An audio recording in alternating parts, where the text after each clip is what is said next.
headlines tell you Social Security is going broke. They cite the 2026 Trustees Report as if it's an obituary. But if you look at the architecture of the narrative, you'll find something very different. I'm not here to tell you there isn't a shortfall. There is. I'm here to show you that the crisis isn't an actuarial accident. It's a manufactured narrative with a documented paper trail spanning 40 years. Let's start with the straight numbers. The latest 2026 report projects the OASI Retirement Trust Fund will be depleted by the fourth quarter of 2032. That's 1 quarter earlier than last year's projection.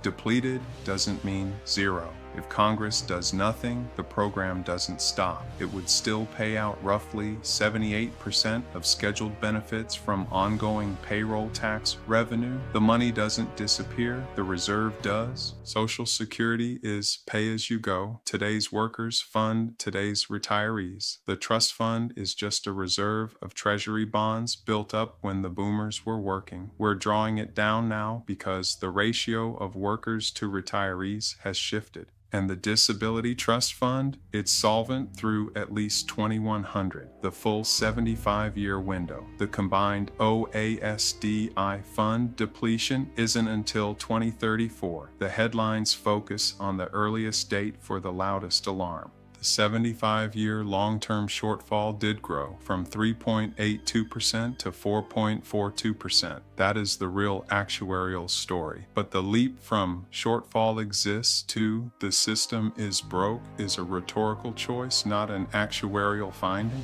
To understand why that choice is made, we have to follow the paper trail. This isn't allegation, it's documented history, and it begins in 1983 in a think tank memo that changed everything. In 1983, Stuart Butler and Peter Germanis published a strategy memo for the Cato Institute. Their goal, a long horizon plan to shift public opinion toward crisis framing to build political room for private accounts. The strategy was explicit: reassure current retirees so they wouldn't protest, while building a coalition of younger workers who believed their only hope for retirement was private accounts. They used fear to divide the generations. By 1995, this was a massive PR machine. Cato launched the project on Social Security privatization with a $2 million budget to raise crisis awareness. Their target, Congress, the media, and public opinion. The incentive was massive. The Wall Street Journal reported that diverting payroll taxes into private accounts would be a windfall for the mutual fund industry, roughly $60 billion a year in redirected capital. In 2005, the Ownership Society push failed in Congress, but succeeded in the newsroom. It normalized the word crisis. It made the manufactured narrative the default frame for every Social Security story. Then came the Peterson Foundation. By funding fiscal summits and think tanks across the aisle, they've ensured that unsustainable entitlements remains a bipartisan talking point, shielding the structural motives behind the scenes. The honest through line is this: there is a 40-year, well-funded, well-documented effort to keep Social Security is going broke in public circulation. It's run by institutions with a direct financial stake in its privatization. 4 distinct groups benefit from this narrative. They don't have to coordinate in a secret cabal. Their incentives simply converge on the same distortion. Let's look at who they are and what they want.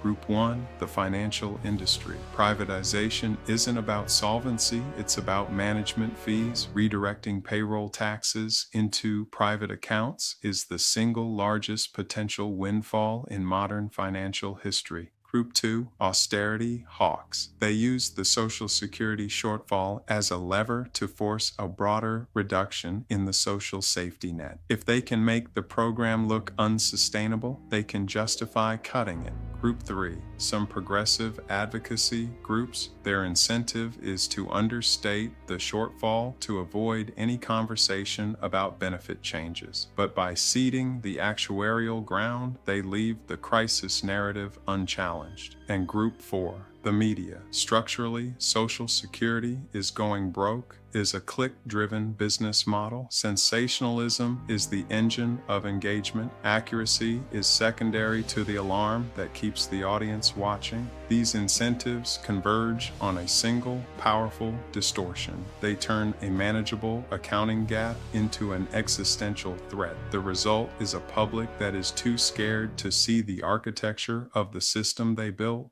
Now we reach the endgame. Decades of crisis messaging function to soften your resistance to eventual cuts. If you believe the system is already broke, you won't fight as hard when they try to save it by taking it away. The framing serves the institutions positioned to profit from privatization, the banks, the fund managers, the hawks. It does not serve the retirees who built this architecture with every single paycheck. This isn't opinion, it's the documented record. Like the histories we've explored before, the facts are the horror. We have to look at the systems, not just the symptoms. We have to name the actors and the motives. The Social Security myth is a masterclass in narrative control. It takes a solvable problem and turns it into a tool for structural change. But once you see the architecture, the myth loses its power. History is the architecture of the present. The question isn't whether the money is there. The question is who benefits from you believing it isn't. Think about that the next time you see a crisis headline.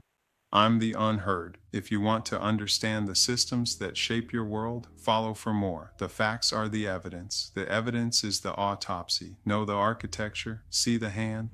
For the full sources and the deep dive essay, visit the Unheard Substack. Understand the structure, stay unmasked.